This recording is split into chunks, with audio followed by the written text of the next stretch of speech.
next stage. அப்ப next stage நம்ம adverbல எழுதணும். இப்ப இது வரைக்கும் நம்ம பார்த்துருக்கோம்ல. இதுல என்ன சொல்றாங்கன்னா the reported speech இருக்குங்க. reported speechலயே past, perfect, continuous tense, past continuous tense நிறைய டைப்ஸ் இருக்கு. அதெல்லாம் present ஆவும் perfect ஆவும் பார்ப்போம். அடுத்து நான் ரொம்ப ஈஸியா உங்களுக்கு சொல்றேன்.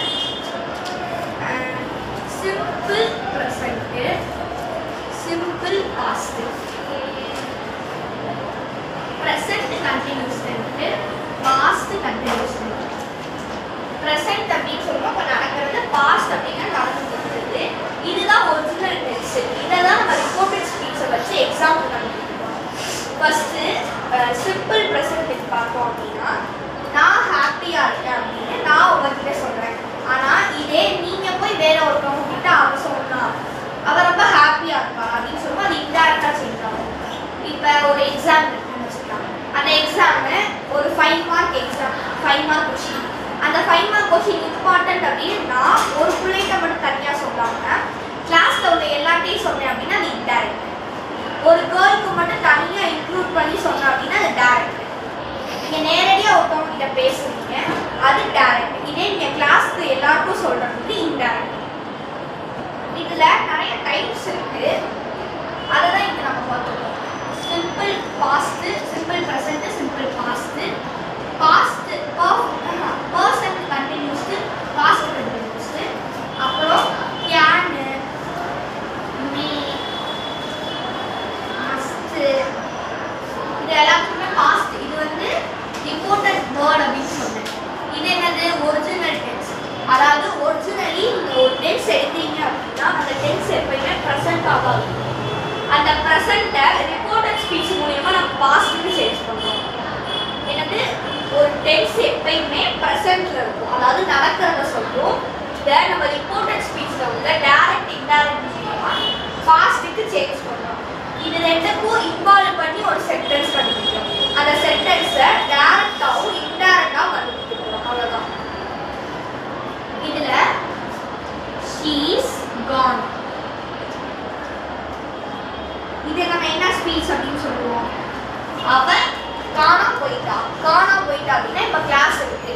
கிளாஸ்ல ஒரு கேர்ள் மிஸ்ஸிங். இங்க கீழே விளாண்டுறாளோ இல்ல ரெஸ்ட் போயிருக்கா அந்த மாதிரி ஏதாவது எடுத்துக்கலாம்.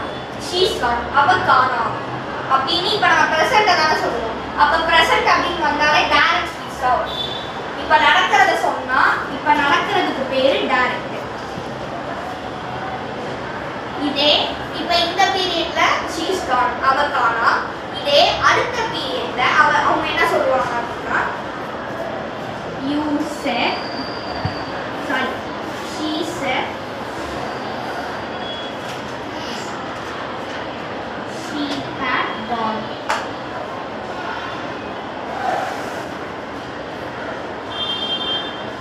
அதாவது ஒரு கேர்ள் வந்து காணா போயிட்டா அப்படின்னு ஒரு கேர்ள் சொல்றாங்க. அதுதான் டைரக்ட். அப்ப அந்த கேர்ள் கிட்ட இன்னொருத்தவங்க எப்படி சொல்லுவாங்க? நீ அப்பவே சொன்னல, அவ எங்கன்னு தெரியல. அப்ப அது இன்டைரக்ட். நீ அப்பவே சொன்னல, இப்ப சொன்னல அப்படின்னு சொல்லும்போது அது பாஸ்ட் ஆயிடும். இப்ப இந்த டைம் 3.5 அப்படின்னா 3.6 வரும்போது 3.5 பாஸ்ட் ஆயிடும். இப்ப 3.6 சாரி பிரசன்ட். அப்ப இது இன்டைரக்ட்.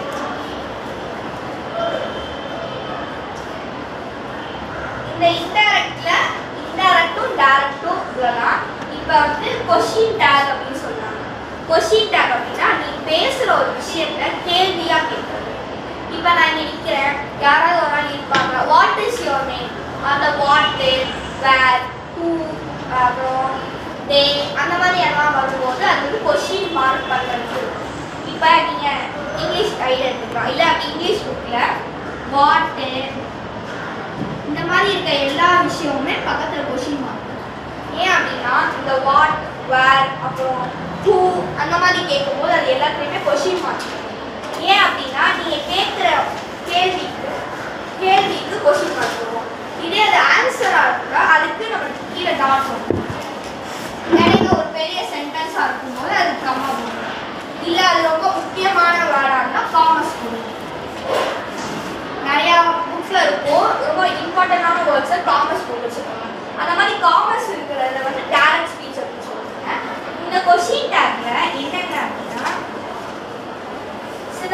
தெரியாது. isn't அப்படின்னா யாருக்கா தெரியுமா? isn't அப்படிங்கிறது is not. is not. இப்ப is not அப்படிங்கறத நம்ம ஷார்ட்டா isn't அப்படின்னு சொல்லுவோம். சில ஸ்டோரி புக்லாம் இருக்குல்ல, அதெல்லாம் is not னு போட மாட்டாங்க, isn't போடுவாங்க. அப்புறம் என்ன போடுவாங்க? don't போடுவாங்க. don't அப்படின்னா do not. இப்ப சின்ன வயசுலலாம் நமக்கு ஒரு பிக்சர் கொடுத்தாங்க அப்படின்னா சேவ் ட்ரீஸ் அப்படின்னு ஒரு பிக்சர் கொடுப்பாங்க. அதுல do not cut trees. ஆனா இப்போ உள்ள இதுல don't cut trees. அப்ப do not அப்படிங்கறத நம்ம क्वेश्चन டாக் மூலமா ஷார்ட்டா எழுதணும். அது அப்ப don't not sorry do not நம்ம don't not போடுறோம். இதே மாதிரி does not இருக்கு. does not அப்படின்னா ஆனா இந்த does not அப்படிங்கறது